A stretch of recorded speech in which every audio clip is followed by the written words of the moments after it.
النهارده ان شاء الله هنشتغل مع بعض على المركبات بقى الاروماتيك. لو انت فاكر الحصه اللي فاتت كنا خدنا حاجه بسيطه خالص كده، قلت لك احنا الحمد لله خلصنا الاليفاتيك. كان ناقص لنا السايكلو الكان، صح؟ خدنا الاوبن تشين الالكان والالكين والالكاين، قلنا ناقص لنا المركبات الايه؟ السايكل. وقلنا السايكليك دي حاجه بسيطه خالص تبع الاليفاتيك اللي هي السايكلو الكان ده اللي احنا خدناه. والنهارده ان شاء الله هنشتغل في السايكليك الاروماتيك اللي هو البنزين والمشتقات بتاعته. هنخلص ان شاء الله تسميه البنزين الاول، ودي هتبقى مهمه فعايزه تركيز منك شويه معايا. وبعد كده نخش على الدرس السابع اللي هو ازاي بقى بنحضر البنزين وطرق التفاعلات بتاعته، برضو حاجه بسيطه كده. طيب مبدئيا يهمني تعرف ان ابسط مركب اروماتيك عندنا كان حلقه واحده، اللي هو كان عباره عن الاروماتيك بنزين، كان C6H6 اللي هي عباره عن حلقه البنزين. وقلنا والله يا مستر المركبات الاروماتيك ممكن تزيد بالحلقه، يعني كان في ممكن مركب اروماتيك يبقى عباره عن حلقتين، وقلنا ده C10H8 لو حضرتك فاكر كان اسمه نفسالين. وكمان كان بعدها بحصتين كده خليتك ترسم مركب وقلت لك ده اسمه الانثراسين، لو حضرتك فاكر كان عباره عن 3 حلقات، كان C14H10. ومركب الانثراسين ده قلت لك كان بيستخدم في علاج اللوكيميا او سرطان الدم. فدي عباره عن مركبات اروماتيك. طبعا انا شغلي الشاغل النهارده ان شاء الله او في منهجنا هيبقى على مين؟ البنزين. انما الحاجات دي هناخدها اسماء بس زي النفسالين والانثراسين. وبرده حاجه كمان، انا قلت لك المركبات الاروماتيك ما لهمش جنرال فورمولا ثابته. يعني ايه؟ يعني مش زي الالكان كده CnH2n-2 او الالكين او القاين، لا.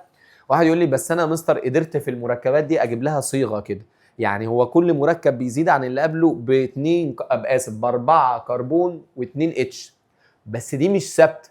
يعني في ناس لمحها هي لقطت الحته دي ان ده ازيد من ده باربعه كربون و2 اتش، ده ازيد من ده باربعه كربون و2 اتش، انما هل ده قانون عندنا؟ يعني لا، ده هو صدفه في اول 3 افراد دول اللي هم البنزين والنفسالين والانثراسين. كل مركب بيزيد عن اللي قبله باربعه كربون و2 اتش، انما هل دي حاجه ثابته يعني عندنا او قانون عندنا؟ لا، انت حتى لو طبقت مش هتلاقي قانون ثابت. يعني دوت مثلا CnHn دوت CnHn ناقص 2، صح؟ يعني هو مش ماشي على قانون ايه؟ ثابت، فما لهمش قوانين ثابته. طيب عشان اعلمك التسميه لازم اعلمك حاجه عندنا اسمها الارايل جروب او الراديكال الاروماتيك. واحد يقول لي ايه بقى الارايل ده؟ بالراحه كده، مش انت حبيبي لما درست المركبات الاليفاتيك عرفت ان في حاجه اسمها ميثايل وايثايل وبروبايل؟ مش دي كان بنقول عليها الكايل؟ والالكايل ده هو عباره عن الكان وشلنا منه اتشايه، فبقى مثلا بدل CH4 بقى CH3، بدل C2H6 بقى C2H5 اللي هي الايثايل، صح؟ قال لي الصراحه يا مستر في حاجه عندنا في المنهج اسمها الارايل جروب، والارايل جروب او الارايل راديكال بنديها رمز AR كده ومعاها شرطه. واحد لماح يقول لي على فكره انا واخد بالي، ما هو يا عم الحاج AR دي اختصار ليه؟ اروماتيك، والواي ال ده السفكس بتاع الجروب. مش انت دايما الجروب ميثايل ايثايل بروبايل بيوتايل بتبقى اخره واي ال، فاحنا عندنا نفس الكلام، الواي ال ده اختصار او سفكس دايما للجروب، والاي ار ده اللي هو جاي من اروماتيك، بدل الك اللي هي اليفاتيك لا هنا بقت ارايل، فبنديها رمز ايه؟ اي ار. ودي يا مستر عباره عن اورجانيك جروب. هذه الاورجانيك جروب بنحصل عليها عن طريق ريموف، برضو نفس الكلام، واحده هيدروجين اتوم بس من المركبات ايه بقى؟ مش الاليفاتيك، من المركبات ايه؟ الاروماتيك. فكل مركب من دول له حاجه اسمها ارايل. يعني مثلا ده هيبقى اسمه حاجه اسمها الفينايل هناخدها دلوقتي، ده نفسالين فبيبقى اسمه نفسايل، انثراسين انثراسايل. ولكن بصراحه انت مش عليك كل دول، انت عليك بتاع مين؟ بتاع البنزين بس. يقول لي طب خش يا مستر بقى في الموضوع، حاجه قرفاك من الدرس الثاني في كتاب الوافي، تلاقيه كل شويه يكتب لك حاجه اسمها C6H5. شوف هي انت جايبها لك فين؟ احنا لسه هناخدها دلوقتي. عشان كده بعد اذنك عشان ما تفرهدنيش وتفرهد نفسك، الحاجه اللي تيجي توريها لي واقول لك هناخدها قدام بعد كده ما تقعدش تفرك، انت علم عليها وسيبها. انا في حاجه مش هشرحها لك، ما انا لازم اشرح لك المنهج كله، هي بتبقى بس مش مكانها دلوقتي، او لو شرحتها لك دلوقتي هتتلخبط. طب ايه يا مستر بقى الفينايل ده؟ طيب حاجه بقى عندنا يا جماعه اسمها ايه؟ الفينايل. بص يا حبيبي، احنا عندنا مستر في حاجه عندنا اسمها البنزين، قال لي البنزين ده لو شلت منه اي اتشاي، اي اتشاي في اي حته، ما البنزين ده سي 6 اتش 6، لو انت شلت اتشاي من السته دول يديك حاجه اسمها الفينايل. واخواننا اللي واقعين على ودانهم وهم صغيرين، ما اسمهاش فاينايل. فاينايل دي حاجه تانية، احنا كنا شارحينها من كام حصه كده. فاكر الفاينايل دي عباره عن سي اتش 2 دبل بوند سي اتش معاها حاجه، دي جروب كده اسمها ايه؟ فاينايل بالفي. امال دي ايه؟ فينايل بي اتش. فينايل دي سي 6 اتش 5. يقول لي دي الجروب الاروماتيك بتاعه البنزين. يعني ده البرانش او اللي ممكن يقعد برانش. معلش يا مستر واحده واحده علينا كده، يعني ايه الكلام ده؟ قال لي بص يا حبيبي، مش احنا واخدين ان بالراحه كده البنزين ده دي 1 2، تعالى نرسم لك كده ندلع لك الدنيا كده 3 4 5 6 دبل سنجل دبل سنجل دبل. حق الله كان كل كربون بيبقى معاها ايه؟ اتشايه.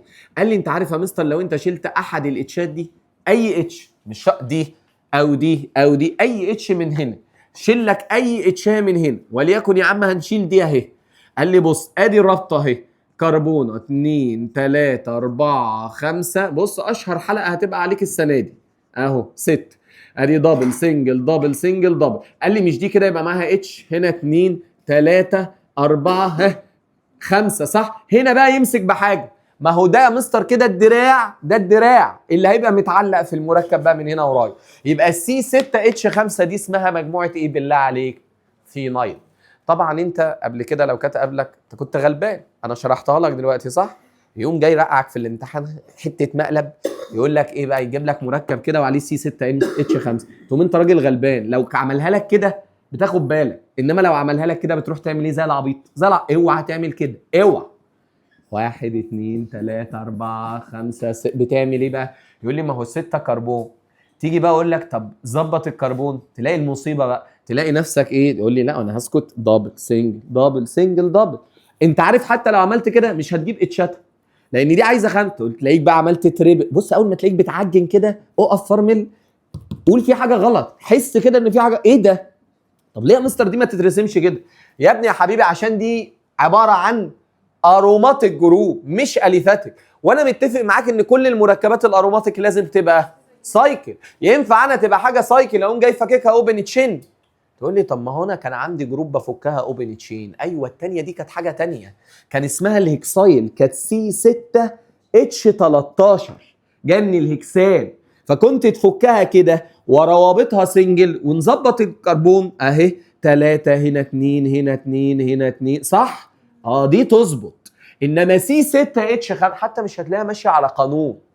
يعني انت لو جيت تبص المفروض الالقايل العادي ماشي على قانون سي ان اتش 2 ان بلس 1. طب دي ماشيه على القانون؟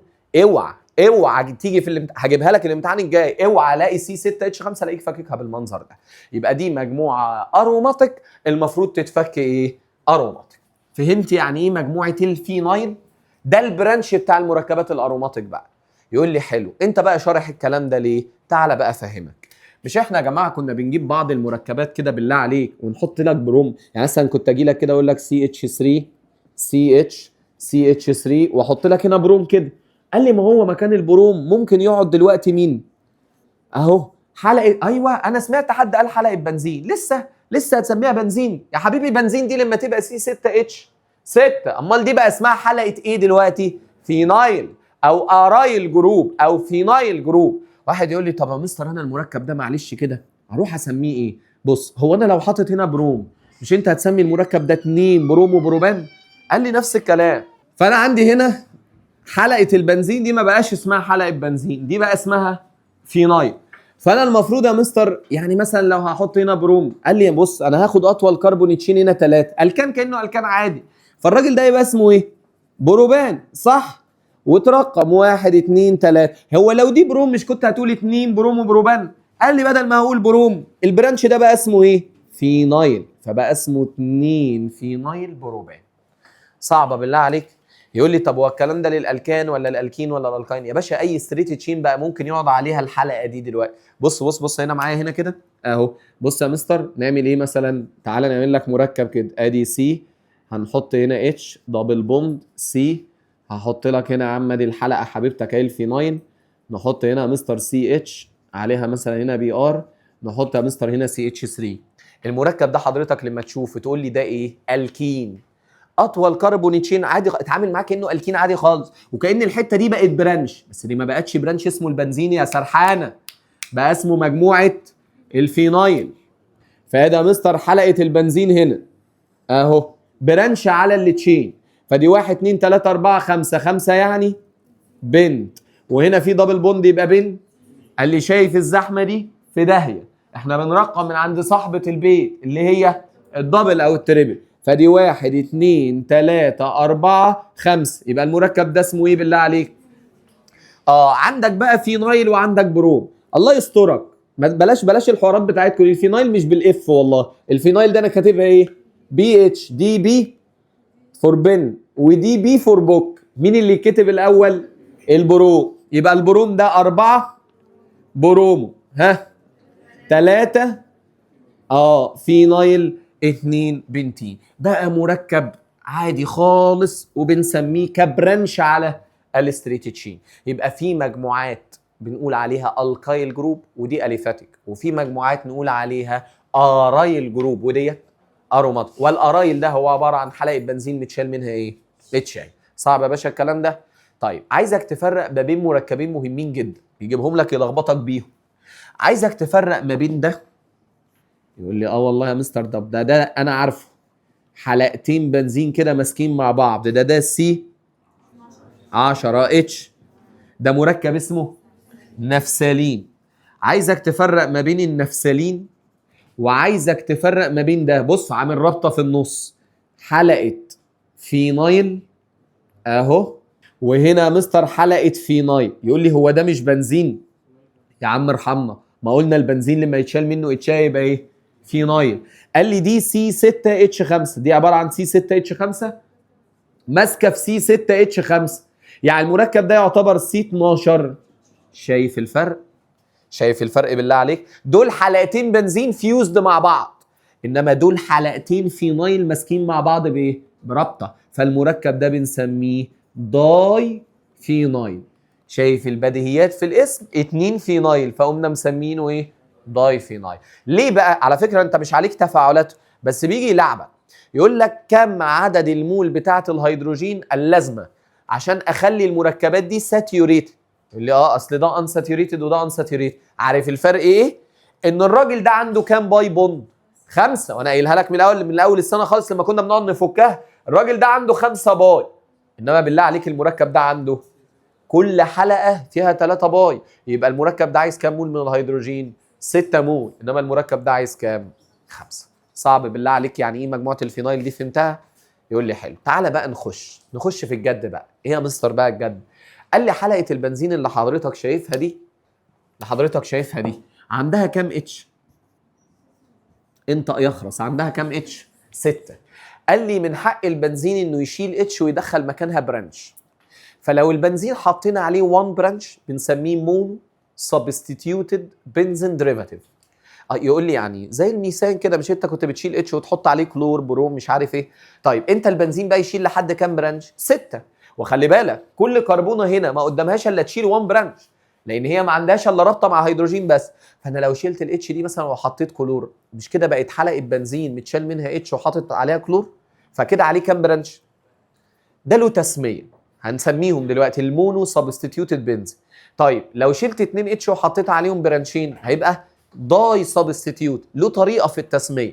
طب اكتر من 2 ممكن يبقى 3 4 5، اقصى حاجه 6 بيتقال عليه بولي سبستيتيوتد او مالتي سبستيتيوتد بنز، يعني حلقه بنزين عليها كذا سبستيتيوشن او كذا برانش. احنا عايزين نتعلم بقى التسميات دي، وبعد كده ان شاء الله الحصه الجايه بقى افهمك انا بدخل البرانش ده ازاي بالتفاعل الكيميائي. يقول لي حلو. طيب تعالى يا مستر معايا بقى بالراحه كده. انت عايز تشرح ايه بالراحه كده؟ عايز اشرح نومنكلتشر للمونو سبستيتيوتد بنز ديريفاتيف، يعني بالبلدي كده عباره عن حلقه بنزين عليها 1 برانش. قال لي حلو، البرانش ده هيطلع ايه؟ قال لي كذا حاجه. بص يا سيدي، ممكن البرانش ده اولا يبقى هالايد. ممكن البرانش ده يبقى ايه؟ هالايد، اللي احنا بندي لها رمز اكس دي لو حضرتك فاكرها. يقول لي يا مستر انا عارف الكلام ده. يعني مثلا حلقه البنزين دي اهي، ويبقى شلت اتشايه هنا، يعني بقت فينايل وعليها اكس كده. الاكس دي حاجه من اربعه، يا اما فلورايد انطق، يا اما كلورايد، يا اما برومايد، يا اما ايودايد. قال لي لو حضرتك عايز تسميها بنظام الايوباك فانت هتسميها على وزن هالو بنزين. يعني ايه؟ قال لي يعني تخيل دي فلور هيبقى اسمه ايه؟ فلورو بنز، كلورو بنز، برومو بنز، ايودو بنز، صح؟ يبقى على وزن ايه؟ هالو بنزين. اما لو عايز تسميها تسميه كومون قال لي هنعتبر ان دي فينايل. مش احنا حلقه البنزين اللي شلنا منها الاتش بنسميها فينايل، وده هالايد، فتتسمى على وزن فينايل هالايد. على سبيل المثال انا لو جبت لك حلقه بنزين كده وحطيت عليها بروم، تقول لي لها طريقتين في التسميه. عايز تسميها ايوباك هتسمي ده بروم وكانه قاعد على البنزين يبقى اسمه برومو بنز. اما مستر لو عايز تسميها كومون قال لي هتسمي الحته دي لوحدها. مش ده كده حلقه بنزين شايل منه اتش، يبقى ده اسمه مجموعه فينايل. يبقى يا مستر الحته دي هتبقى اسمها فينايل برومايد. في حاجه اسمها فينايل بنزين يهبل يا اللي قلت بنزين، اسمها فينايل برومايد. صعبه؟ يقول لي على فكره والله انت نفس الكلام كنت بتعمله مع الالكانز. مش انا لما كان يجي لي الحته دي اهو ابقى مسحها CH3Cl كنت بتسميه ايوباك ايه؟ واحد كلورو ميثان، ايوباك كومون. ده الدرس الثالث اللي امتحنا عليه اصلا، اسمها ميثايل. نفس الكلام. يبقى يا اما تعتبر ده برانش على الكربونه فيبقى اسمه واحد كلورو ميثان، يا اما اعتبر دي حته على بعضها اسمها الميثايل وعليها كلور فيبقى اسمه ميثايل كلورايد. قال لي يا مستر نفس الكلام. يبقى ممكن الحاجه اللي تقعد على حلقه البنزين دي تبقى هالايد. قال لي ايه كمان؟ ايه كمان ممكن يقعد؟ قال لي بصراحه يا مستر ممكن يقعد عليه احد الاتوميك جروب، مجموعات كده من العناصر تبقى قاعده على البنزين.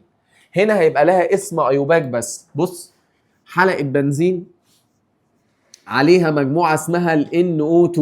واحد يقول لي انا فاكرها، مش ال NO2 دي كان اسمها نايترايت؟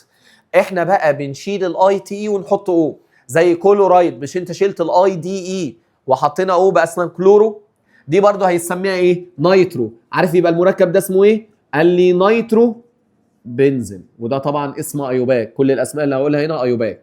بالمناسبه انا لو ما قلتلكش اسم كومون يبقى المركب ملوش. يعني مش كل المركبات لها اسم كومون، في مركبات ملهاش الا اسم ايه؟ ايوباك بس. يقول لي طيب ايه كمان ممكن يقعد؟ قال لي ممكن حلقه البنزين دي يبقى عليها مجموعه الايثايل، فاكرها؟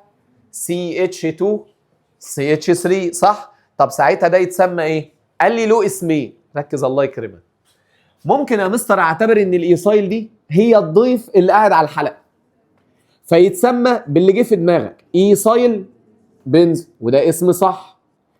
وممكن اعتبر ان حلقه البنزين دي مش حلقه بنزين، دي فينايل، ويبقى الفينايل ده اللي قاعد على الكربون تشين دي زي ده كده.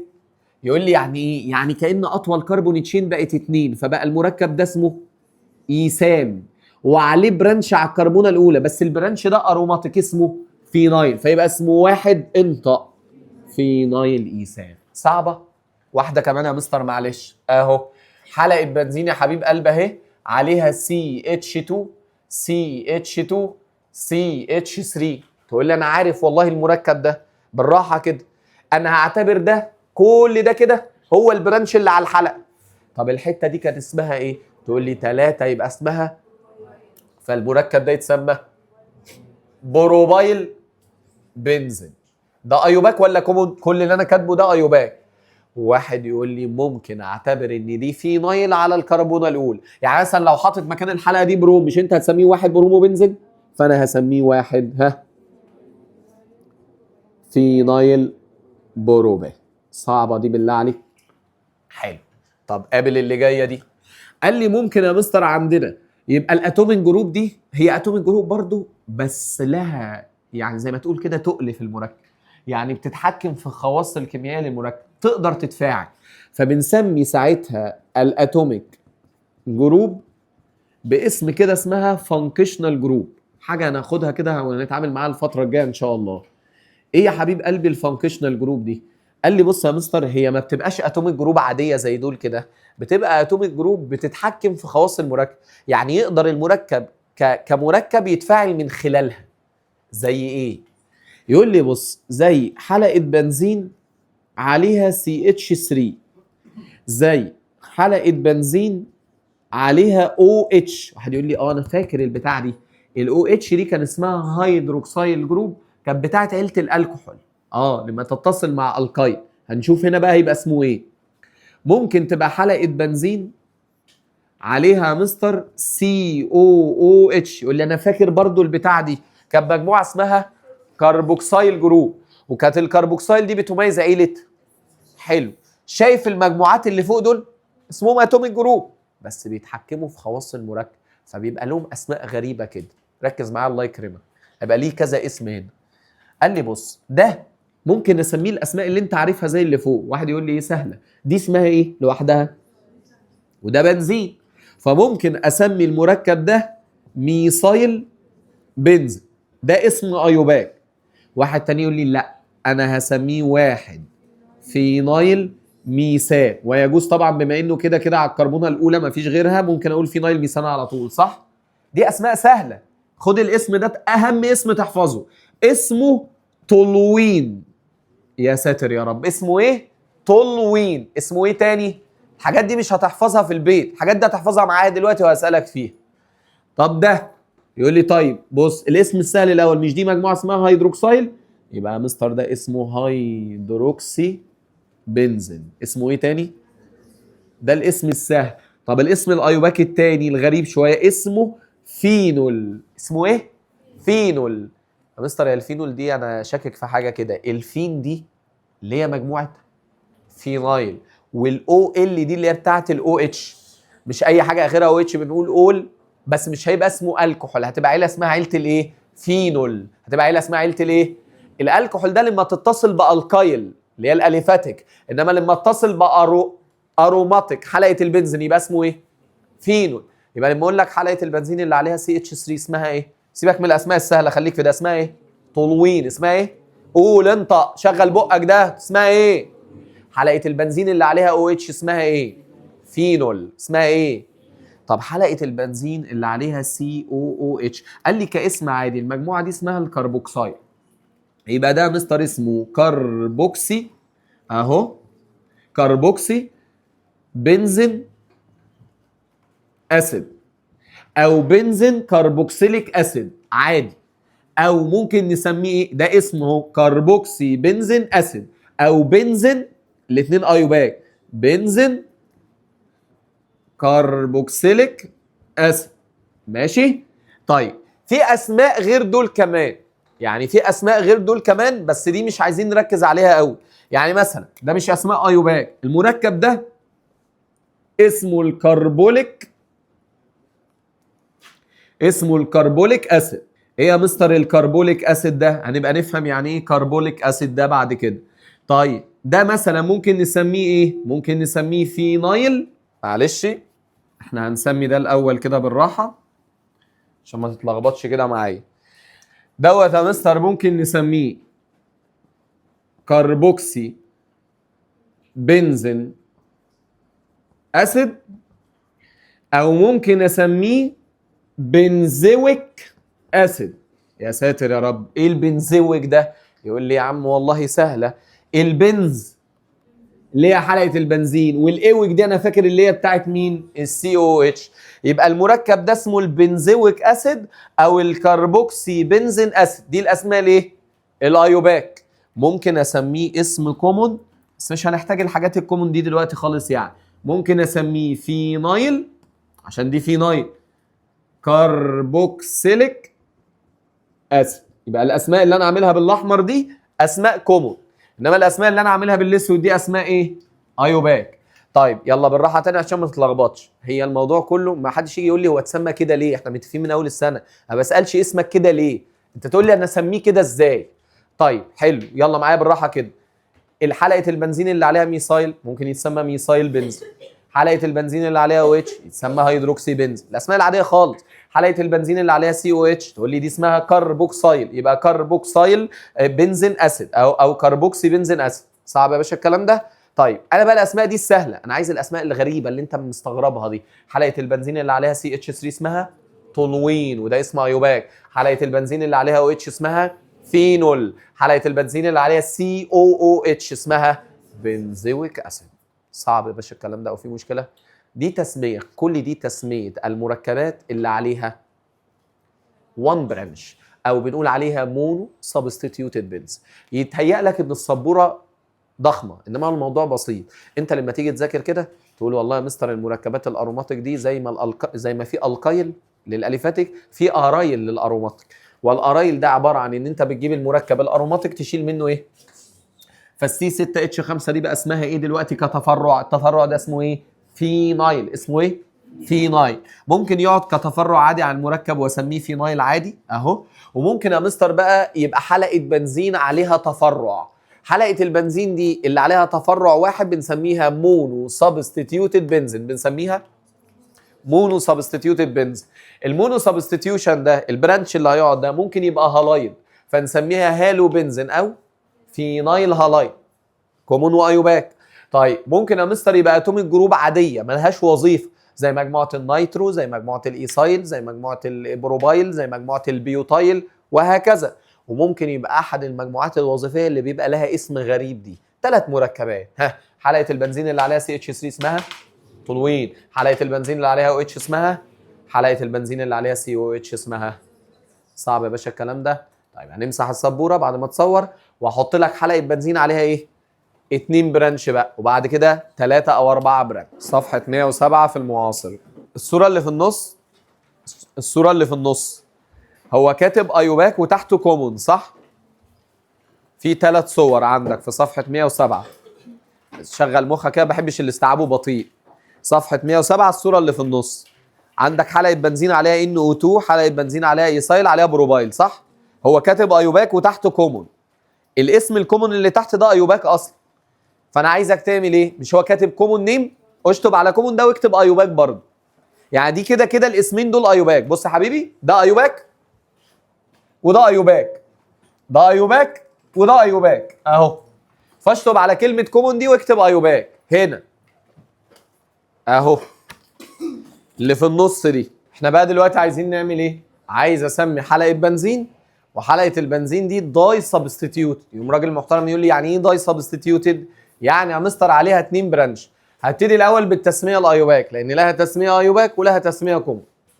يقول لي طيب تعالى نبتدي كده يا مستر بتسميه الايوباك. هعمل كده كام مركب وبعد كده نسميهم مره واحده.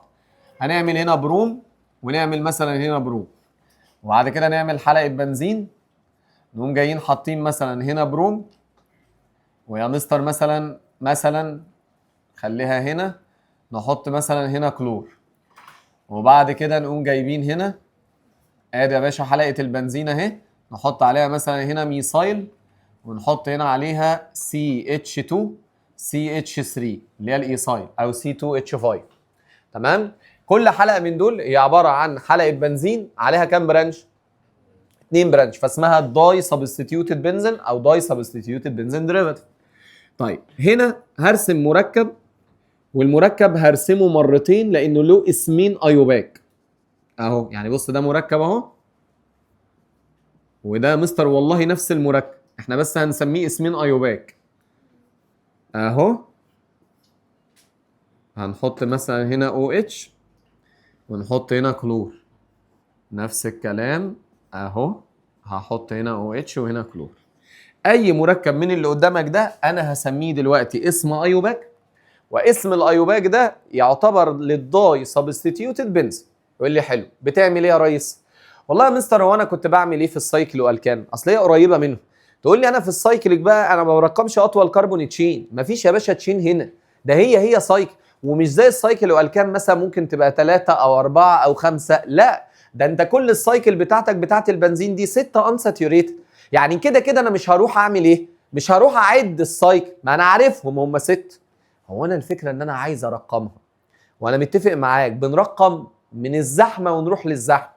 يعني ايه؟ يعني انا لازم لما ارقم يكون مجموع الكربونات اللي عليها البرانشات اقل ما يمكن. بص بالله عليك معايا كده وركز.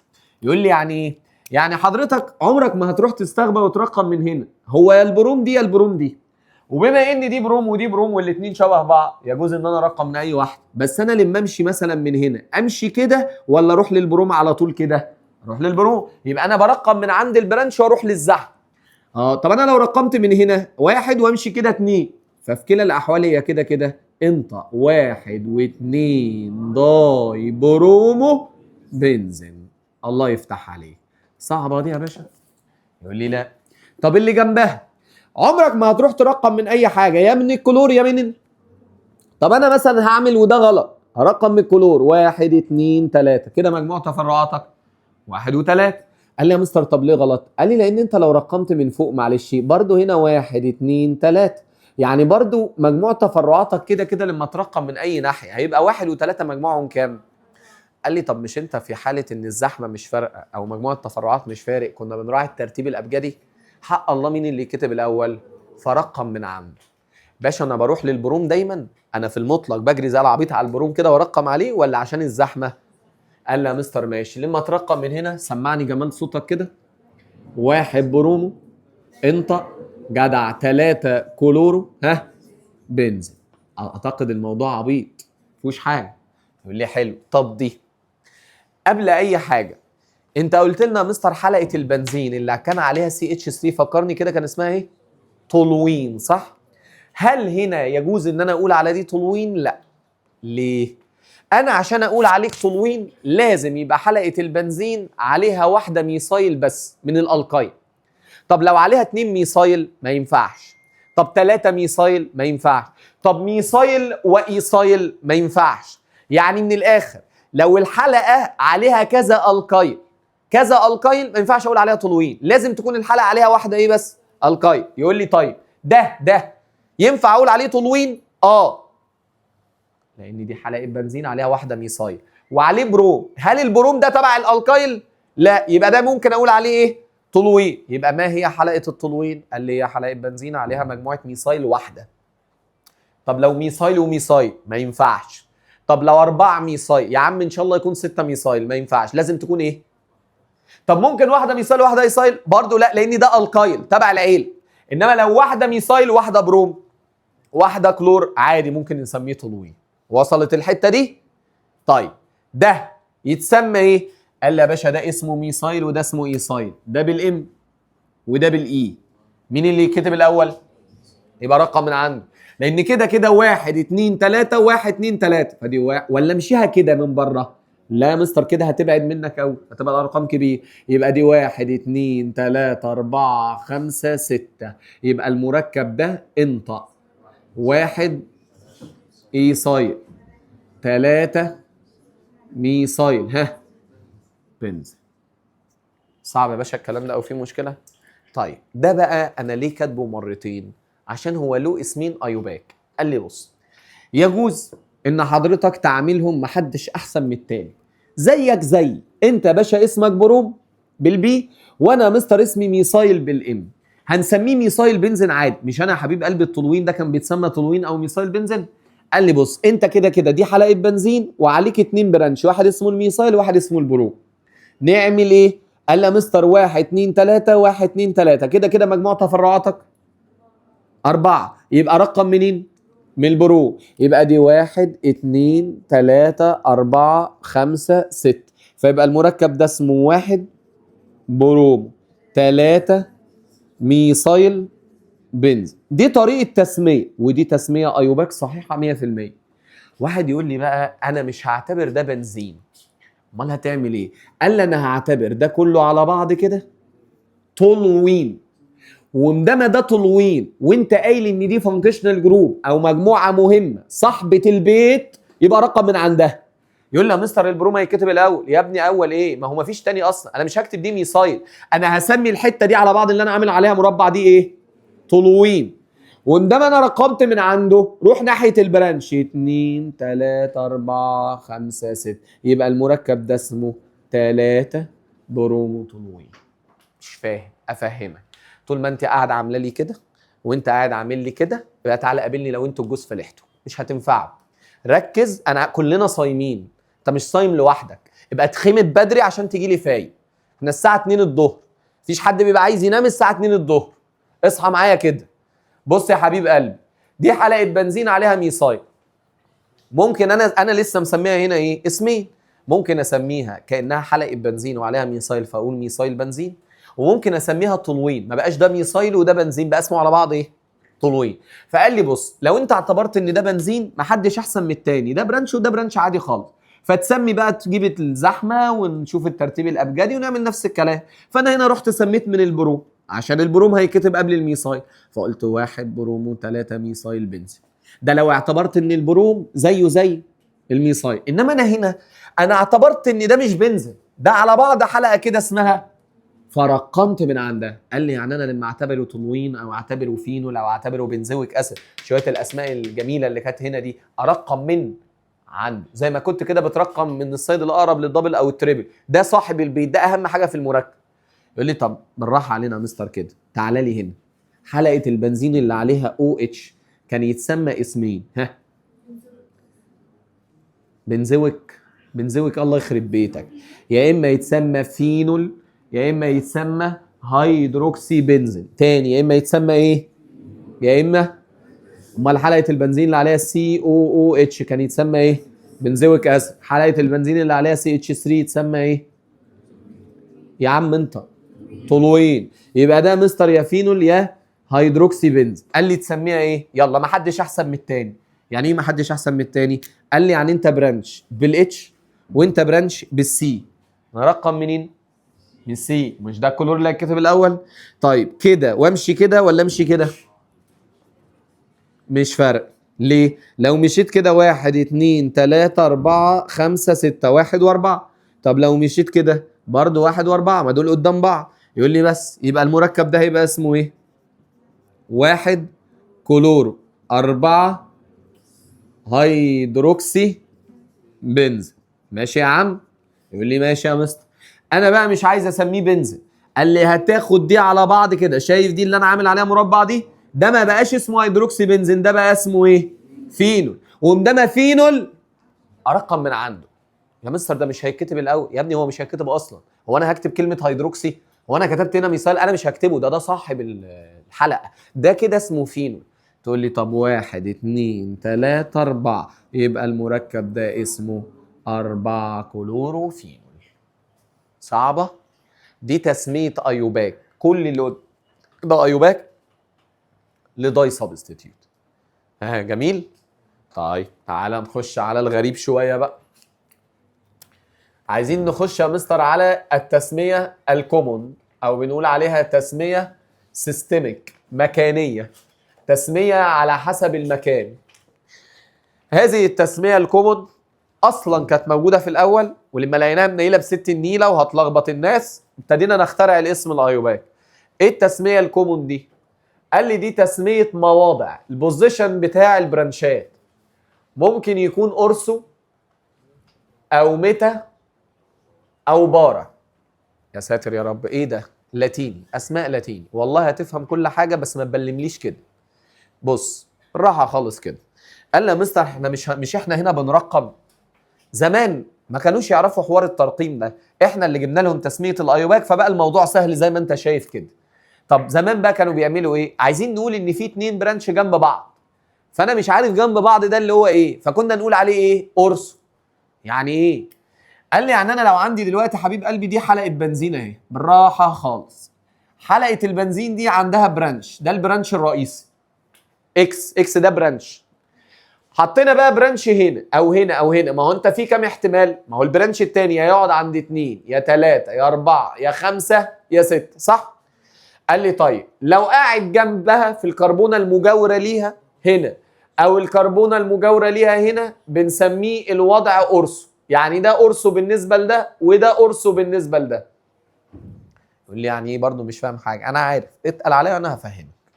يقول لي طب لو انا يا مستر في برانش هنا، يعني مثلا دول 2 برانش جنب بعض اهو، شوف على كربونتين متجاورتين، فانا كده ايه؟ لازقين في بعض، فيبقى اسمهم اورسو. طب دول قال لي في بينهم كربونه، يعني مثلا ده الكربونه الاصليه هي عليها برانش وفي واحده هنا، فالوضع ده بنسميه ميتا، وده كمان ميتا بالنسبه للي فوق. اما اللي في الوش ده مستر هنسميه مين؟ البار. حلو، خطك حلو، فهمنا بقى. يعني ايه بقى الكلام اللي انت بتقوله ده؟ بص يا عم، هنعتبر ان حضرتك عازمني عندك في البيت.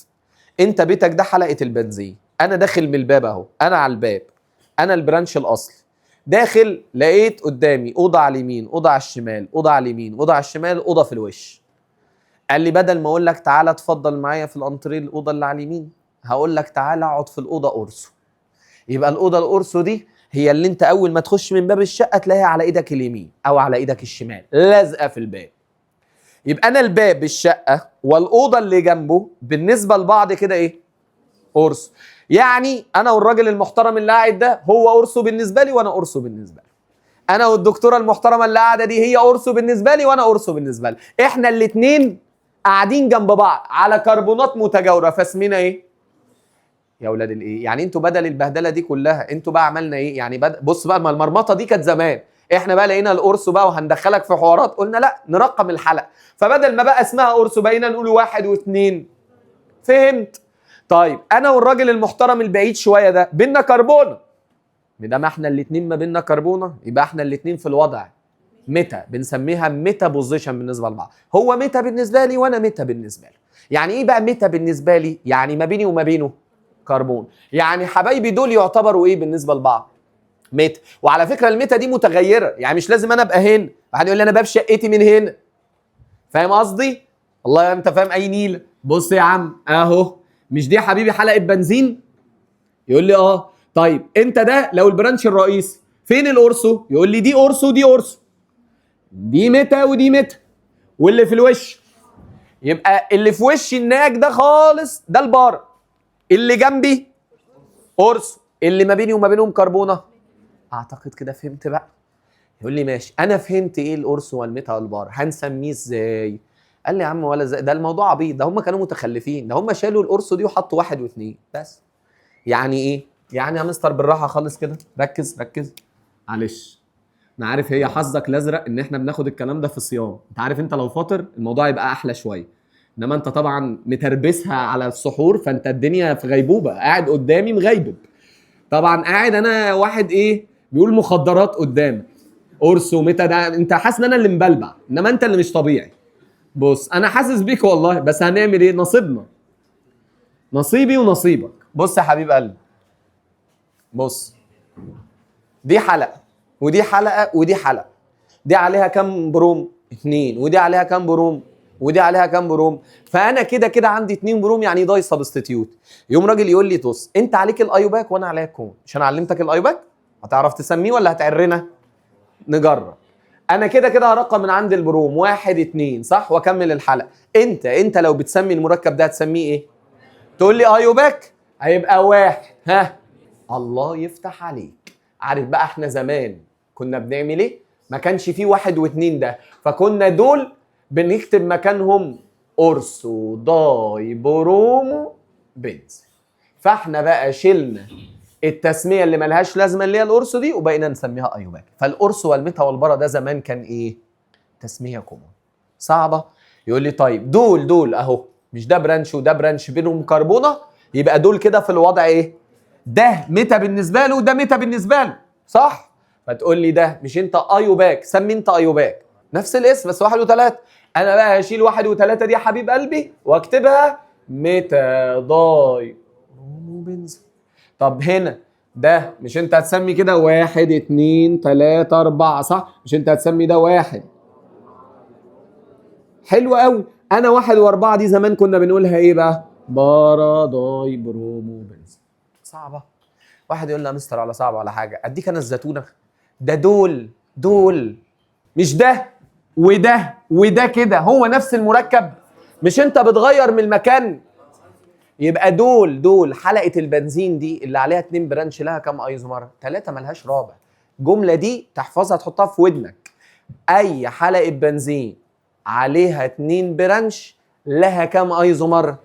اي حلقه بنزين عليها 2 برانش. ليه 3 ايزومر؟ لان ممكن الاثنين برانش دول يبقوا لازقين في بعض فيبقوا في الوضع اورس، او ما بينهم كربونه فيبقوا في البوزيشن ميتا، او يبقوا قدام بعض فيبقوا في الوضع. يعني اي مركب انا رسمه ممكن الاو اتش دي تيجي هنا تبقى في الميتا، كده في البارا، كده في الاورس. واخد بالك بقى؟ يبقى مستر دايما دايما دايما تسميه القرص والميتا والبارا دي لما تشوفها دي تسميه ايوباك ولا كومون؟ كومون. طب انا عرفتك الايوباك وعرفتك الكومون اهو، معلش يا مستر عايزين نسمي كومون بقى، فانا هرسم نفس المركبات، احنا واخدين مركبين اهو، تعالى معايا بالراحه كده، ادي حبيب قلبي حلقه بنزين، حلقه البنزين دي عليها ميثايل وعليها بروم، وادي يا عم حلقه البنزين اهي عليها او اتش وعليها كلور. يقول لي انت سميت دول ايوباك صح؟ وسميتهم كام اسم ايوباك؟ هو نفس الاسماء والله، بس انا من الاخر انا بشيل الارقام واحط الاسم اللي يدل على الرقم. فتقول لي ايه؟ مش انت مسمي دي واحد وكده يعتبر ثلاثة اهو؟ ما انا عارف واحد برومو 3 ميثايل بنزين، شيل الواحد والثلاثة دول واكتب بس. يبقى المركب ده هنسميه ميتا برومو ميثايل بنزين، ده لو انت عايز تسميه بنزين. واحد يقول لي ماشي بس انا سميته هنا 3 برومو تولوين، فالثلاثه دي بالنسبه للواحد بتاع الميثايل، فيقول لي او ممكن اسميه ميتا برومو على طول تولوين. في الحالتين ما قلت ميتا يبقى دي تسميه كومون ولا ايوباك؟ صعبه؟ طب دي تقول لي اهو يا مستر اهو الايوباك، تحس دايما ان الايوباك اسهل، ولذلك هو ده السبب في ان احنا اخترعنا تسميه الايوباك.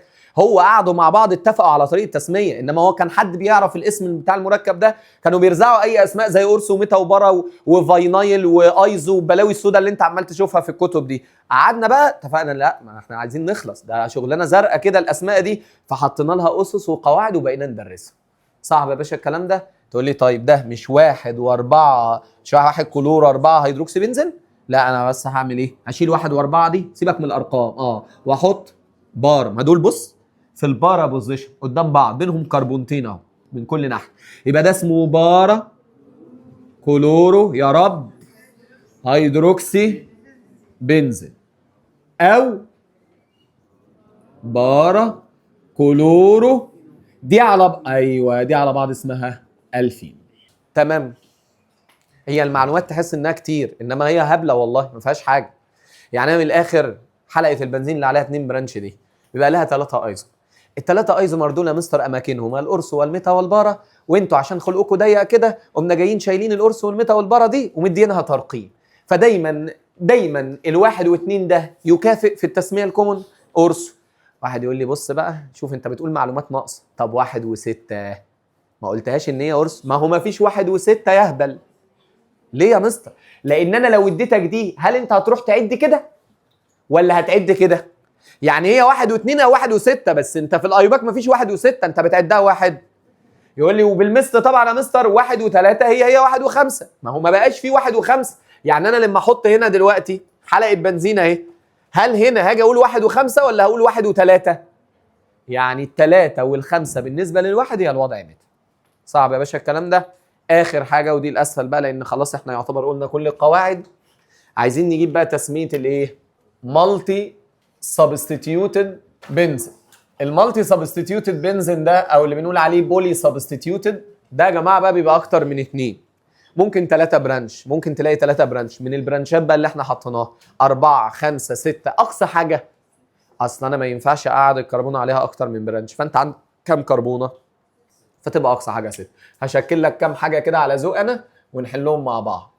هنحط هنا مثلا واحده بروم، هنحط هنا واحده ميثايل، هنحط هنا واحده ميثايل، نقوم جايين عاملين دي كده، نحط هنا واحده ميثايل، نحط هنا واحده ميثايل، نحط هنا واحده ايثايل، نقوم جايين هنا كده نحط هنا واحده كلور، واحده بروم، واحده ميثايل، يلا يا عم واحده ايثايل اهو. اي حاجه انا برزع اي حاجه معاك. عايزين نسمي دول ايوباك، تقول لي بص اول حاجه عشان الغباوه، عشان انا بتعب من الغباوه دي، لها تسميه القرص والميتا والبارا؟ اوعى اوعى. واحد هيجي يقول لي ايه هو مين بقى قرصه لمين؟ يا ابني ما هو انا طول ما انا والراجل الطيب ده لوحدينا فاحنا قرصه بالنسبه لبعض. لما تيجي تقول لي ايه انا والراجل ده والراجل ده والدكتوره دي، انتوا ايه بقى بالنسبه لبعض؟ يعني ايه انتوا ايه بالنسبه لبعض؟ انت بتحدد البوزيشن 2 بالنسبه لبعض. يعني اما اقول لك ايه باشا البرانش ده بالنسبه للبرانش ده الاثنين في الوضع متى، انما انت هنا بقى هتقول لي دول قرص وده متى وده ينفع؟ فالتسميه بتاعت القرص والميتا والبرا دي خلي بالك التسميه دي تسميه كومون لمين؟ للداي سبستيتيوت. طب ينفع مونو؟ تبقى اهبل. انا هحط كلور واحد تقول لي انت قرصه بالنسبه لمين؟ للهواء؟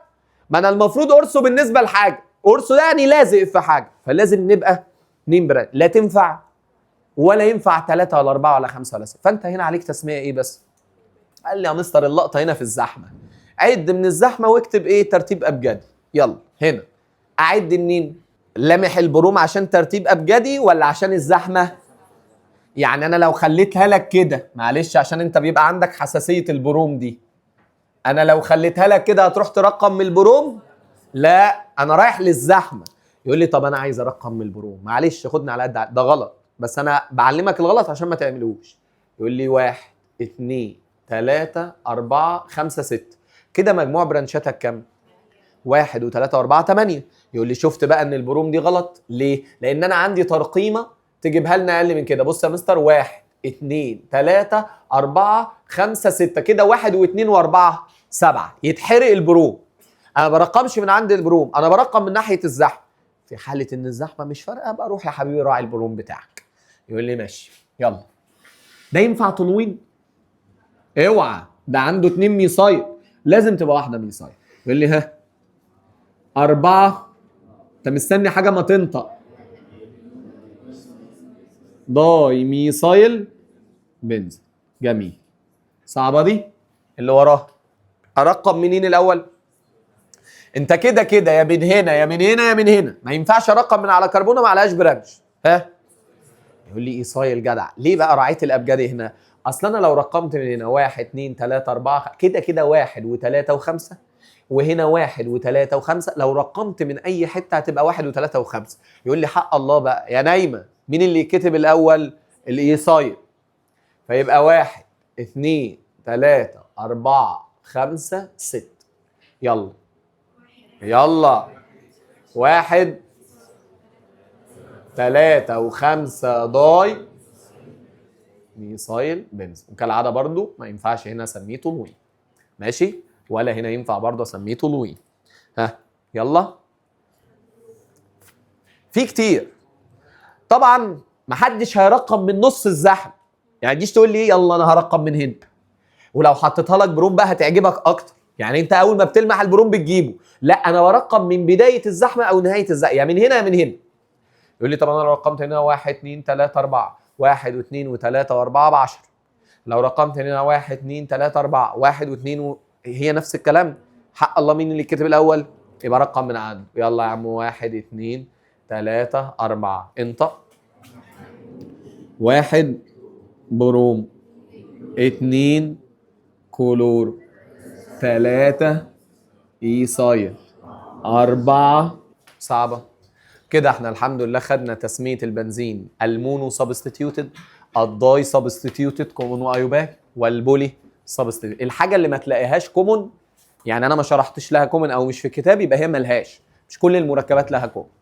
من اول الاورجانيك انا بقول لك في دروس بتبقى مفصليه في الاورجانيك، او بتبقى يعني عشان تعرف تحل السؤال لازم تبقى مذاكر الدروس دي كويس. في منها سهل بالنسبه لك وانت مستسهله زي الدرس الثاني. يعني الدرس الثاني ده بتاع التسميه، لو انت ضايع فيه انت تقريبا ضايع في الاورجانيك، لو انت ما بتعرفش تسمي المركبات، والحمد لله ده مش موجود. طيب في دروس بقى انت عشان تعرف تحل مخطط او سؤال في اخر السنه لازم تبقى مذاكر الدروس دي على بعض. اهم الدروس، واسمع اللي انا هقوله ده وحطه حلقه في ودنك: الدرس الرابع، الدرس السابع، الدرس التاسع. الرابع اللي هو درس الالكين، واعتقد انت شفت ان عليه اسئله كتير قوي وشفناها الحصه اللي فاتت. درس السابع البنزين ده كم مركبات واسئله هاو تو اوبتين ومخططات بالهبل. وان شاء الله الدرس التاسع اهم دروس في الاورجانيك بتبقى مفصل السؤال. درس الرابع، درس السابع اللي احنا هنخلصه ان شاء الله الحصه الجايه نبتدي فيها اهو، والدرس الكام؟ التاسع. طيب الدرس السابع ده بيتكلم على مين؟ كالعاده بقى طرق تحضير البنزين، الخواص بتاعته، الكيميكال رياكشنز بتاعته، استخدامات المركبات بتاعته، وهكذا. قال لي طيب تعالى بالراحه كده كمقدمه. الاول يهمني تبقى عارف الراجل الكباره ده عالم اسمه كيكولي. عالم اسمه ايه؟ كيكولي. كيكولي ده اللي قدر بعد مجهود ووقت طويل قوي، بعد ما بقيه العلماء عجزوا عن الموضوع ده، ان هو يتعرف او يحدد الاستراكشرال فورميلا بتاعه البنزين. يعني ايه؟ قال لي يعني شكل البنزين اللي حضرتك عارفه ده ما جاش بالساهل.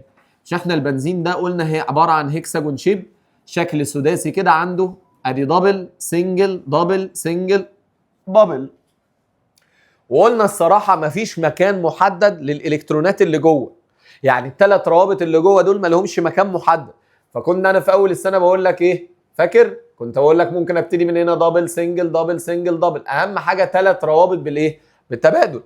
ولذلك احنا عشان نخلص من الليله دي كنا بنعمل عليه هنا ايه؟ دايره. الدايره اللي جوه دي او الرنج اللي جوه دي بنسميها الريزونانس رينج. الريزونانس رينج دي بتدل على عدم تمركز الثلاث روابط اللي جوه. يعني حضرتك في ثلاث روابط جوه بس احنا ما نعرفش هما فين بالظبط، ممكن يكونوا هنا وهنا وهنا، وممكن يكونوا هنا وهنا وهنا، فبنقوم جايين عاملين ايه؟ دايره كده او رينج جوه. انت لو نسيت الدايره دي انا وانت رحنا في داهيه، لان لو نسيت الدايره دي المركب بقى سايكلوهكسان بقى ساتيوريت، فخلي بالك من الحته دي قوي. طيب ليه الشكل ده ما جاش بسهوله؟ تعال ندردش مع بعض كده. اولا انا عايز افكه لك بس كده بالراحه. قال لي ادي كربون 2 3 بالراحه خالص كده 4 ادي 5 يلا يا مستر 6 دبل سنجل دبل سنجل دبل، وكل كربونه من الكربونات بيبقى معاها ايه؟ رابطه مع الهيدروجين. صح يا باشا كده؟ ده الشكل بتاع البنزين. الشكل اللي قدامك ده بقول لك تعبوا فيه قوي على ما لاقوه. مين اللي اخترع الشكل ده او حدد الشكل ده؟ عالم عندنا مهم قوي اسمه كيكولي. طب ليه يا مستر بقى الشكل ده قعدوا سنين يعني على ما يوصلوا للشكل؟ ايه الصعب في كده يعني؟ الصعب في كده ان المركب ده لما اكتشفوه ما كانوش عارفين يحددوا هو المركب ده خواصه ايه او تبع عيله مين. بص بقى عجايب هحكي لك عنها دلوقتي كمقدمه كده، وهنرجع نفسرها من الحصص اللي جايه. احنا دلوقتي لما جينا نصنف المركبات يا جماعه في تاني حصه تقريبا او ثالث حصه، عشان انا قلت لك في مركبات ساتيوريتد ومركبات ان ساتيوريتد. حلو، المركبات الساتيوريتد دي بتتفاعل بالايه؟ سبستيتيوشن، صح؟ وكانت تفاعلاتها صعبه ولا سهله؟ صعبه وصعبه جدا. طب يا مستر المركبات الان ساتيوريتد دي بتتفاعل بالايه؟ وتفاعلاتها سهله لان الرابطه باي. مش ده المتعارف عليه عندنا كلنا دلوقتي؟ اعتبرنا يا سيدي علماء دلوقتي ولسه بنكتشف البنزين ده، مش ده المتعارف عليه؟ جبنا مركب نيجي نفعله بالسبستيتيوشن يتفاعل بالاديشن ما يقولش لا او يتفاعل، يخرب بيتك. يعني انت دلوقتي ساتيوريتد ولا ان ساتيوريتد؟ شيل الشكل ده من دماغك، انا بكلمك في حاجه اكتشفوها ولسه ما لقوهاش شكل. فانت يا عم انت روابطك ايه؟ انت بتتفاعل بالسبستيتيوشن كم التفاعلات اللي هناخدها الحصه الجايه بالهبل. بقول لك عيله بتتفاعل بالسبستيتيوشن والاديشن. طيب مين الاصعب؟ سبستيتيوشن ولا اديشن؟ سبستيتيوشن. الراجل ده حاجه غريبه جدا جدا لانه بيتفاعل سهل بالسبستيتيوشن. سهل بس انت بتقولها غلط. لا انا قاصد بقول لك بيتفاعل بالسبستيتيوشن سهل، وبالاديشن صعب جدا. صعب. واحد يقول لي ده استنى، ده انت قلت لما عدد الروابط باي هتزيد تفاعل الاديشن هيبقى اسهل. ده الالكين كان عنده باي، الالكاين كان عنده، فكان اسهل. الطبيعي ده يبقى عنده كام باي؟ المفروض اسهل واسهل. بقول لك اصعب بكتير جدا من تفاعلات الاديشن بتاعت الالكين والالكاين. ايه دليلك على كده؟ مثلا الالكين والالكاين كانوا بيتفاعلوا مع الميه، صح؟ اديشن ده ما يتفاعلش مع الميه. الالكين والالكاين كانوا بيتفاعلوا مع حاجه اسمها البوتاسيوم برمنجانيت، صح؟ اللي هو تفاعل باير او باير ريجن، ده ما يتفاعلش. الالكين والالكاين كانوا بيتفاعلوا مع حاجه اسمها الريد برومين ووتر اديشن، صح؟ ده ما يتفاعلش. الله، ده بالعافيه بيتفاعل مع الهيدروجين وكام هالوجين كده. الله، غريب ولا مش غريب؟ غريب. حاجه تانية، لا تالتة بقى. المتعارف عليه ان احنا لما كنا بنجيب مركب كنا نحطه تحت الميكروسكوب ونقيس طول الروابط بتاعته، لان احنا عندنا مثلا بس الحاجات دي مش حفظ عليك يعني قوي. الرابطه السنجل يا حبيب قلبي، يعني السنجل ما بين الكربون والكربون، المفروض ان اللينس بتاعها الطول بتاعها 154 بيكومتر. طيب الرابطه مستر الدبل المفروض طولها 132 بي ام او بيكومتر. طيب يعني انا مثلا قال لك ايه، خلاص احترت، نحطه تحت الميكروسكوب نشوف طول الرابطه وعلى اساسه نحدد هو دبل ولا سنجل، صح؟ لقينا حاجه اغرب من الخيال. الراجل ده مستر عنده 6 روابط بين الكربون والكربون زي ما انت شايف اهو، صح؟ كلهم ايكوال ان لينس، قد بعض في الطول، بالرغم ان في دبل وفي ايه؟ ولا محصل الدبل ولا السنجل. لقينا الروابط بتاعت الكربون 140 بي ام، يعني وسط ما بين السنجل وما بين الايه؟ انا بحكي لك الحيره اللي كانوا قاعدين فيها لحد ما حد دخل عليهم كده اسمه كيكولي وقال لهم ده الشكل اللي هيبقى للبنزين. يبقى ايه اللي خلى فيه صعوبه في تحديد الشكل الهيكلي للبنزين؟ حاجات بالهبل. اول حاجه الراجل بيتفاعل بالاديشن تاني حاجه يا مستر الراجل على عكس الطبيعي تفاعلات ايه اللي سهله قوي؟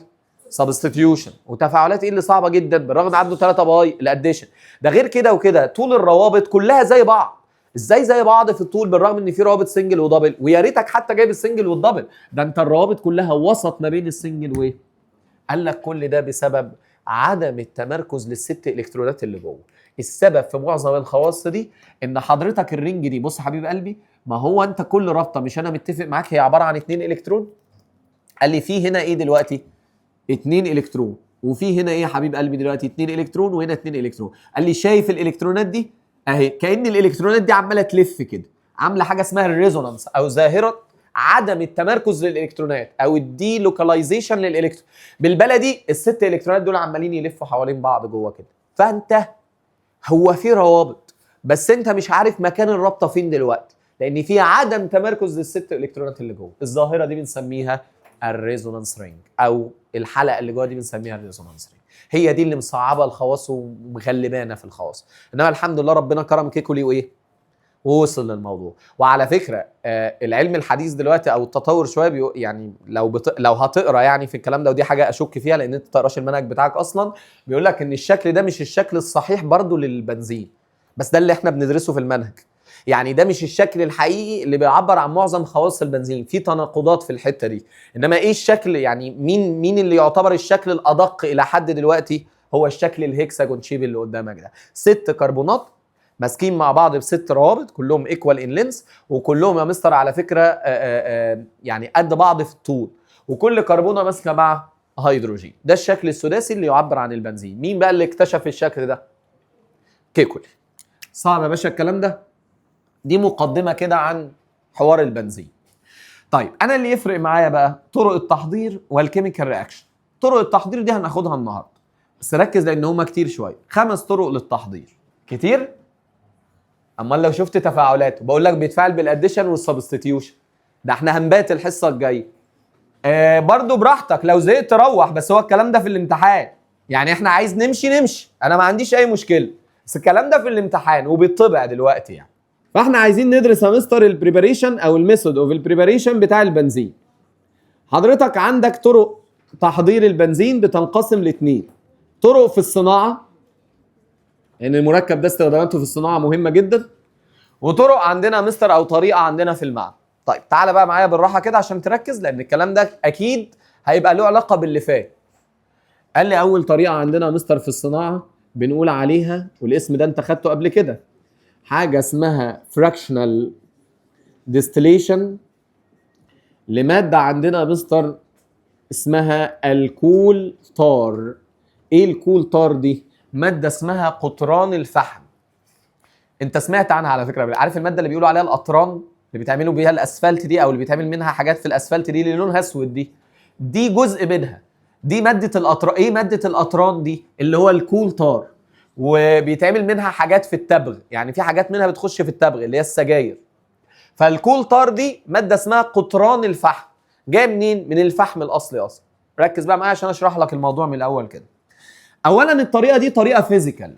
يعني ايه فيزيكال؟ يعني مفيش كيميكالز، مفيش مواد كيميائيه بنحطها، هي عباره عن شويه تسخين. الموضوع كله ان انت بتجيب يا حبيبي نوع فحم عندنا اسمه الكول. الكول ده اللي هو الفحم الحجري اللي بيبقى في المحجر. بنطلع الفحم ده مستر ونبتدي نعمل له عمليه تسخين عند درجات حراره عاليه قوي بمعزل عن الهواء. يبقى حضرتك بتجيب الفحم ده ونقوم جايين مسخنينه بمعزل عن الايه؟ الهواء عند درجات حراره عاليه جدا. عمليه التسخين بمعزل عن الهواء دي بنسميها destructive distillation. واحد يقول لي ده تالت ديستليشن ناخدها في المنهج، كلهم هيترصوا قدامك حالا. destructive ده تسخين بمعزل عن الهواء. fractional ده تسخين في وجود الهواء. اختلاف البويلنج بوينت، فاكر الحته بتاعت الفراكشنال ديستليشن دي كنت بتستخدم الطريقه دي لفصل ايه عن بعض؟ الالكان، اعتمادا على ايه؟ اختلاف البويلنج بوينت بتاعتها.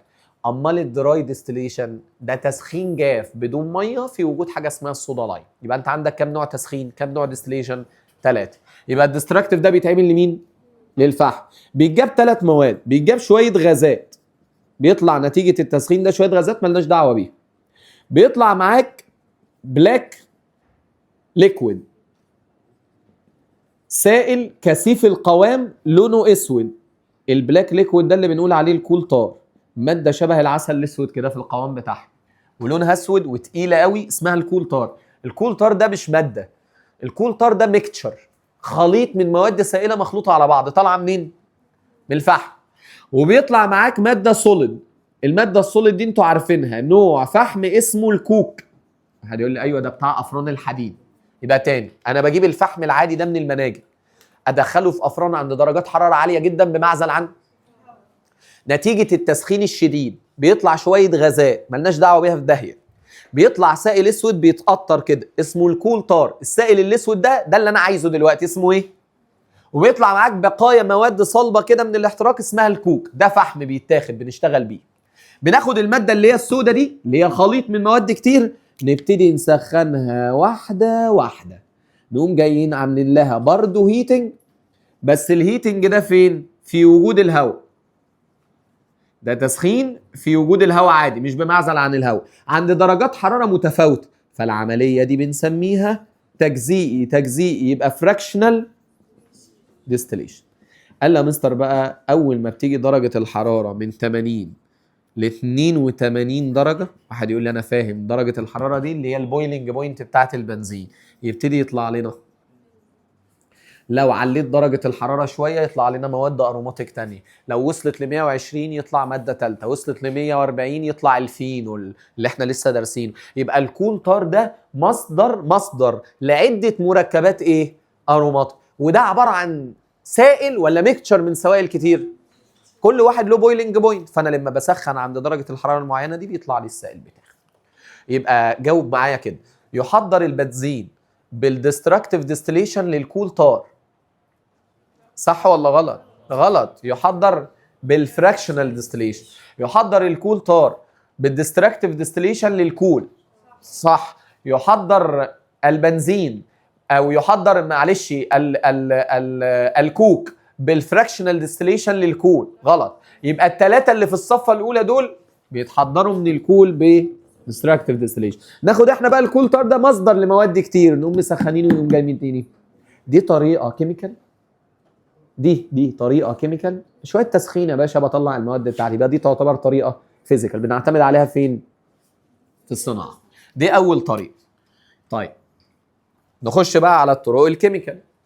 يقول لي يا مستر تاني طريقه، قال لي ممكن احضر البنزين من الاليفاتيك كومباوند، او بنقول عليها الاليفاتيك بتروليوم ديريفاتيف. ودي كارثه، لانك هتربط القديم يا حلو بالجديد. ما هو انت دارس ايه؟ اليفاتيك، وانا جاي اجيب لك ايه؟ اروماتيك. فانا بقول لك الاروماتيك ده هنجيبه منين؟ اللي هم مين يعني؟ الالكان والالكاين والملاوي السوداء اللي انت درستها دي. يقول لي ماشي، يلا تعالى معايا بالراحه كده. واحده منهم بنسميها مستر كاتاليتيك. موضوع سهل والله، وهلخصه لك قبل ما تمشي، هتبقى مذاكر الكلام ده بس ركز معايا. اسمه كاتاليتيك ريفورمينج. يعني ايه يا مستر كاتاليتيك ريفورمينج او كاتاليتيك ريفورميشن او ري ارينجمنت؟ ساعات تتقال في بعض الكتب، يعني اعاده ترتيب للاتوم او تكوين للاتوم، بس في وجود الكاتاليست. في وجود كاتاليست زي النيكل او البلاتينيوم، مع شويه حراره ممكن حضرتك تحول المركبات الاليفاتيك الكان لمركبات اروماتيك، بشرط هو ابسط مركب اروماتيك كام كربونه؟ 6. فلازم اقل الكان نشتغل عليه يكون كام؟ 6. قال لي الحركه دي بتحصل في الالكانز من 6 ل 8 كربون. طيب معلش كده تركز معايا وانا هفهمك. قال لي يا مستر بص، مين الالكان اللي فيه 6 كربون؟ الاوبن تشين العادي بتاعنا ده. قال لي الهكسان، صح. قال لي لو انا جبت الهكسان اللي هو C6H14 ده ليكويد، وقمت يا مستر الهكسان ده مسخنه عند درجات حراره عاليه في وجود البلاتينيوم ككاتاليست، بيعيد ترتيب نفسه وتلاقي المركب ده يديني البنزين اللي هو C6H6 بخار البنزين. طيب اطرح، حضرتك معاك 14 اتش شلت منهم 6 يبقى بقى لك 8 يطلعوا في صورة 4 مول من غاز الهيدروجين. العملية دي بنقول عليها السايكليشن يا جماعة، دي انت بيبقى معاك مركبات اوبن تشين تعمل سايكل على نفسها. يعني ايه؟ عارف انت لما يبقى عندك سلسلة في البيت على الدرج كده، السلسلة دي في الوضع ده يعتبر ايه؟ اوبن تشين، وانت بتلبسيها بتعملي ايه؟ بتقفليها على بعض، بتكون مع بعض ايه؟ اهي العملية دي بالظبط اللي بتحصل، بنسمي العملية دي ايه بقى؟ انا كده بحفظك، انا عايز افهمك بس الميكانيزم ده مش عليك. بص انا هرسم لك هكسان دلوقتي، بص معايا كده، ادي CH3 CH2 CH2 CH2 CH2 CH3. مش ده الهكسان؟ مش واحد يقول لي مش ده الهكسان اللي هو C6H14؟ بس انا بحاول ارسمه لك قريب من السايكل، بس هو اوبن تشين. قال لي بص يا مستر، المركب ده في وجود حراره عاليه بتنكسر الروابط بين الكربون والهيدروجين والكاتاليست يساعد على كسرها. ايه اللي بيحصل بقى؟ تخيل معايا حضرتك كده لو رابطه ما بين ده طلعت وده كده بقى CH2، يعني انا شلت 2 اتش، مش الكربون ده بقى عنده سنجل الكترون وده عنده سنجل الكترون، يقوموا جايين مكونين مع بعض ايه؟ الله، ده انت قفلت بقيت حلقه، بس دي مش بنزين. يقول لي انا كده شلت كام اتشايه؟ 2، يعني مول هيدروجين صح؟ ركز بقى بالله عليك، لو ده كمان ساب اتش وده كمان ساب اتش واتكونت هنا دبل، ادي 2 مول. لو ده ساب اتش وده ساب اتش وكونت هنا دبل، لو ده ساب اتش وده ساب اتش وكونت هنا دبل، يقول لي مين ده يا ريس؟ حلقه البنزين. فاهمني؟ انا ده مش عليك، مش عايزه منك، بس عشان ما بقاش بحفظك. ده مركب اوبن تشين، في وجود بعض الحراره والعوامل الحفز بيبتدي يحصل ايه؟ ان المركب ده يقفل سايكل على بعض، فبيطلع منه 4 مول من الهيدروجين. تقول لي والله يا مستر انت معاك حق على فكره، انت لما كنت بتضيف هيدروجين كنت بكسر الروابط. طب انا لما اشيل هيدروجين تتكون الروابط. مش ده مركب ساتيوريتد واليفاتيك واوبن تشين؟ طب حضرتك دلوقتي لما عرضته الحراره ونزعت منه الهيدروجين بالحراره والكاتاليست ده ابتدى يكون الروابط، اداك حلقه البنزين. العمليه دي بقى ما بتحصلش للهكسان بس، العمليه دي بتحصل للالكان من كام لكام؟ 6 ل 8. قال لي طيب اذا كان الستة طلع لي مركب اروماتيك فيه 6، طب انا لما اجيب يا حلو الهبتان C7H16، اما نشوف مين اللي مركز فيكم، الهبتان ده يطلع ايه؟ تولوين. برافو عليك. يعني ايه؟ قال لي بص يا مستر، شيل 4 مول من الهيدروجين، شيل كده 4 مول من الهيدروجين، كده العمليه دي لازم يطلع منها 4 مول من الهيدروجين، اكتب الباقي بقى. يقول لي الباقي ده يبقى C7H، عشان انت شلت 8 يبقى باقي 8. الله، مين ده يا مستر؟ قال لي ده التولوين، بس انا لما اكتبه كده انت ما بتاخدش بالك منه. طب ايه رايك في كده؟ يقول لي انت عارف اللي حصل؟ ارسمه لك سريعا كده بس بالله عليك ما تزهقش وتركز معايا. ادي CH3 ادي CH2 ادي CH2 ادي CH2 ادي CH2 ادي CH2 ادي CH3. مش ده حبيب قلبي مين ده؟ يقول لي 1 2 3 4 5 6 7، يعني هبتاين. لو الراجل ده فقد اتش والراجل ده فقد اتش واتكونت، الله، قفل حلقه اهو صح؟ طب لو ده فقد اتش وده فقد اتش واتكونت دبل، وده فقد اتش وده فقد اتش واتكونت، وده فقد اتش وده فقد اتش واتكونت، بالله عليك اصبح ايه ده؟ مش ده عباره عن حلقه بنزين عليها ميثايل اللي هو كنا بنسميه ميثايل بنزين او تولوين؟ يقوم راجل محترم يقول لي انا فهمتك، الستة بتعمل حلقة 6، ما انت كده ابسط مركب اروماتيك 6، فلو داخل ب6 هتقفل لك الحلقة. طب لو داخل ب7، 6 يقفلوا الحلقة وواحدة تقعد فوق كتفرع فيبقى اسمه. طب الاوكتان لو عملت له كاتاليتيك ريفورمينج دي برافو عليكم، ايثايل بنزين. شوف بص، اللي يبقى قاعد مركز بيبقى سابقني، هو بيبقى متوقع السؤال، فاول ما اقول السؤال بتلاقي رزع الاجابه، انت بتبقى قاعد بقى في ملكوت تاني، قاعد عامل لي كده، فانت قاعد عامل لي ايه ده؟ ايثايل بنزين جابوها ازاي؟ ما هو انت في عالم تاني اصلا يا حبيب قلبي. ما هو ال8 6 منهم قول يلا هيقفلوا الحلقه، والاثنين اللي باقيين يقعدوا كتفرع بنسميه الايثايل. يبقى عمليه الكاتاليتيك ريفورمينج دي عمليه بتحول الالكان. شوف انا هربط لك درس الالكان بده ازاي، ولسه هتحول الالكان لبنزين، او تحول المركب الاليفاتيك لمركب ايه اروماتيك. ما اجيش انا في الامتحان اقول لك هات لي مركب البنزين من البنزين من الهكسان، امال اقول لك ايه؟ اقول لك هات لي مركب اروماتيك من مركب اليفاتيك تبع عيله الالكان. قصدي على مين هنا؟ الهكسان. صعب يا باشا الكلام ده؟ طيب في عيله يا مستر اليفاتيك كمان يتجاب منها؟ قال لي مين؟ عيله الالكاين. فاكرها؟ فاكر اول مركب في عيله الالكاين كان اسمه؟ قال لي احنا هنعمل له عمليه بسيطه كده. العمليه دي يا مستر اسمها تراي مرايزيشن. هفهمك يعني ما تستغربش، كل حاجه ولها حل ان شاء الله. ترايمرايزيشن لغاز عندنا اسمه الايثاين او الاسيتيلين. تعال بص، انا برزعك الاسم في الاول تاخد الخضه، بعد كده افهمهولك. مش انت خدت عمليه اسمها بوليمرايزيشن؟ تقول لي شفت انت عارفها، هي سهله. بولي يعني عديد، مرايزيشن دي يعني وحدات. طب انا لو قلت دايمرايزيشن يبقى قصدي كام يونت؟ وحدتين. ترايمرايزيشن يبقى قصدي كام؟ شفت الموضوع سهل ازاي؟ تترامرايزيشن يعني كام؟ بوليمرايزيشن يعني، شفت الموضوع بسيط اهو. فانا لما اقول لك ترايمرايزيشن للايثاين يعني هجيب كام واحد من الايثاين؟ 3 مول. قال لي يا مستر لو جبت 3 مول من غاز الايثاين، واحد يقول لي تصدق صح، يعني كاتوم الموضوع مظبوط، انا بس عايز اعرف هيمسك ازاي. قال لي لو عدينا يا مستر غاز الايثاين ده بيبقى غاز كده بيعدي في انبوبه، هنعديه على ريد هوت نيكل تيوب، وانت طبعا عارف ان النيكل ده بيبقى كاتاليست. بص هو الموضوع بيبقى زي انبوبه نيكل كده، انبوبه نيكل كده الشكل ده كده، وتحتها حراره، وبنقعد نسخن في انبوبه النيكل دي لحد ما تحمر وتتوهج، ونبتدي نعدي عليها بانبوبه تانية غاز الايثاين. اول ما غاز الايثاين ده يخش جوه الانبوبه، التفاعل والحراره والحاجات دي تكسر الروابط وتكونها بطريقه تانية، كل 3 مول يمسكوا مع بعض فيعملوا لك حلقه البنزين، فيديك سي 6 اتش 6. يا مستر انت كده بتبصمجها لنا بنحفظ. انا هشرح ميكانيزم سريع كده بس هو مش عليك. قال لي بص ده مين؟ الايثاين صح؟ طيب ده مين؟ قال لي برضه الايثاين. طيب ده مين؟ الايثاين. قال لي شايف ال3 مول اللي قدامك دول؟ بسبب الحراره العاليه اللي انت مسخن عليها انبوبه النيكل والغاز بيعدي، بتبتدي تنكسر التريبل بوند. طيب بص حضرتك لما تنكسر التريبل بوند دي، قال لي يبقى في هنا الكترون وهنا الكترون، وهنا اسف هنا الكترون وهنا الكترون، ودي لما تتكسر هنا الكترون وهنا الكترون، ودي لما تتكسر عشان ضعيفه يبقى في هنا ايه؟ الكترون وهنا ايه؟ قال لي طب ما الالكترون ده مع الالكترون ده يقفل بوند، وده يقفل وده يقفل، يعني كأن التريبل بوند اللي هنا دي نزلت هنا، والتريبل بوند اللي هنا دي نزلت هنا، والتريبل بوند اللي هنا نزلت هنا. بص على الشكل ده كده من بعيد تلاقيه.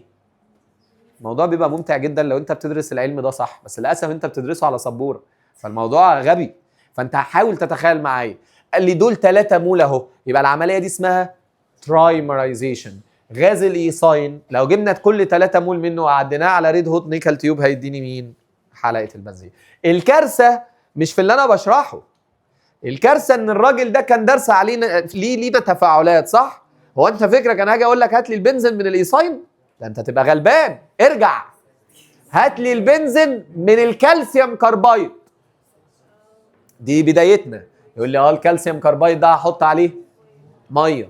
طب انا مثلا لما احط عليه ميه هيديني ايثاين، اقوم اعمل له، يقول لي هات لي ابسط اروماتيك كومباوند من ابسط اليفاتيك كومباوند. بنحور، انا عمال احور عليك ما تسرحش معايا. مين ابسط اروماتيك؟ بنزين. مين ابسط اليفاتيك؟ يلا يا باشا اكتب السؤال وحله. انا عايزك تبتدي بالميثان تقوم جاي البنزين. طبعا المذاكر الموضوع ما ياخدش معاه ثواني. واحد هيقول لي الميثان ده هنعمل له ايه؟ هيتنج، وبعد كده فاكر المعادله دي انا محذرك منها وقلت لك معادله مهمه. هعمل سترونج هيتنج عند درجه حراره اعلى من 1400، بعد كده رابد كوينشنج صح؟ او رابد كولينج. تجيب الايثاين نقوم جاي عاملين له ترايمرايزيشن. ماشي. بعد ما تكتب المعادلات اكتب كده المعادلات وخد وقتك. همليك سؤال تاني. واحد شاطر بقى يقول لي انا عارف السؤال الجاي. من الاسيتيك اسيد هات لي بنزين. احنا بقى لنا 4 حصص عمال اجيب لك من الاسيتيك اسيد ميثان، والميثان جبنا بنزين، وصلهم ببعض. يلا انا عايز واحد يرصهم لي كده ورا بعض اسماء. لا، واحد سامعني، واحد يرصهم بالراحه بس. نيوتراليزيشن، دراي ديستليشن، هيتنج وفاست كولينج، وبعد كده ترايمرايزيشن. الحاجات دي بتيجي منين؟ من المذاكره. يبقى اول دي في البيت، يبقى حلها في البيت. انا عايزك تكتبها وتبقى تحلها في البيت. اسيتيك اسيد، عايز اجيب مين؟ بنزين. حضرتك عملت نيوتراليزيشن جبت الصوديوم اسيتيت، عملت دراي ديستليشن جبت الميثان، خدت الميثان سخنته وبردته، قمت جايب مين؟ قمت جايب الايثاين. الايثاين عملت له ترايمرايزيشن جبت مين؟ انت عارف ان الاسيتيك اسيد ده الدرس ال11. شوف انا رجعتك للدرس الاول، خدتك على السابع، ولسه هرجعك ال11 تاني، وماشيين بقى هنقعد نلف كده لحد ما تقفل الحلقه على بعض. هي الاورجانيك كلها كده. صعب يا باشا الكلام ده؟ طيب كده يا مستر معلش، انا كده خدت 3 طرق، 2 منهم ان انا احضر مركب اروماتيك من مركب اليفاتيك. ده اليفاتيك ساتيوريتد، ده اليفاتيك ان ساتيوريتد. الطريقه الاخيره في الصناعه الطريقه الاخيره في الصناعه هي الريدكشن للفينول فيبر، بخار الفينول. ده مركب اروماتيك من مركب اروماتيك. بص انا هشرح لك الطريقه في ثانيه. انت عارف الفينول ده رمزه ايه؟ C6H6O. يقول لي عايز تجيب منه ايه؟ بنزين C6H6. يقول لي عنك انت بقى مستر كده اشرح لك انا. هو مش انت عايز تقلل الاكسجين؟ يبقى عايز تعمل، يبقى اروح اجيب ريديوسنج ايجنت. فبنعمل ايه؟ قال لي بنجيب بخار الفينول ونبتدي يا مستر نسخنه عند درجه حراره عاليه. ده الفينول اهو اللي هو الهيدروكسي بنزين. اقوم جاي مفعله مع الزنك. بنجيب حاجه اسمها زنك باودر، بودره الزنك، ونقوم جايين مسخنين. يقول لي انا فاكر انت قلت لي الزنك ده ميتال يعني يحصل له اوكسيديشن، واللي يحصل له اوكسيديشن بالله عليك يبقى، الله يفتح عليكم، يبقى ريديوسنج. ومدام ده ريديوسنج ايجنت يبقى الفينول هنا هيبقى، والاكسدايزنج ايجنت ده بيحصل له عمليه ايه بالله عليك؟ ريدكشن. قال لي يا مستر الزنك ياخد الاكسجين ويتكل على اللبر، يديني زنك اوكسايد، ويتبقى معايا الحلقه اهي اللي هي حلقه البنزين. لان الراجل ده المفروض C6H6O، والراجل ده المفروض C6H6. الطرق نفسها سهله، هي كتير. كل الطرق اللي قدامك دي هي طرق تحضيره في الصناعه. 4 طرق، طريقه واحده بقى في المعمل ونختم بيها،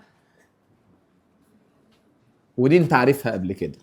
قال لي يا مستر دراي، الله تاني، دراي ديستليشن. بس الملح عندنا بقى اروماتيك. انت كنت بتعمل دراي ديستليشن للصوديوم اسيتيت تجيب ميثان، ده هيبقى صوديوم بنزويت. معلش على الاسماء، انا عارف انا تقلت عليك النهارده. ايه الصوديوم بنزويت ده؟ قال لي بسيط. تسمع عن حاجه اسمها البنزويك اسيد؟ لا، ما سمعتش عن حاجه النهارده اسمها بنزويك اسيد. رمزها يا شندي، بس اسكت. رمزها، ما انت اللي قلت لا. اسمها ايه بقى البنزويك اسيد دي؟ رمزها ايه؟ قول لي حلقه ايه وعليها ايه؟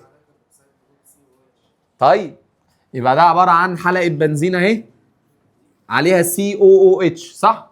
قال لي طيب عايزين نجيب منها ملح اسيد، عايز اجيب منه ملح بيز. انت اسيد عايز تجيب منه ملح، ارمي بيز. يقول لي نفس الاسيتيك اسيد، مش انت الاسيتيك اسيد كنت بترمي عليه بيز تجيب؟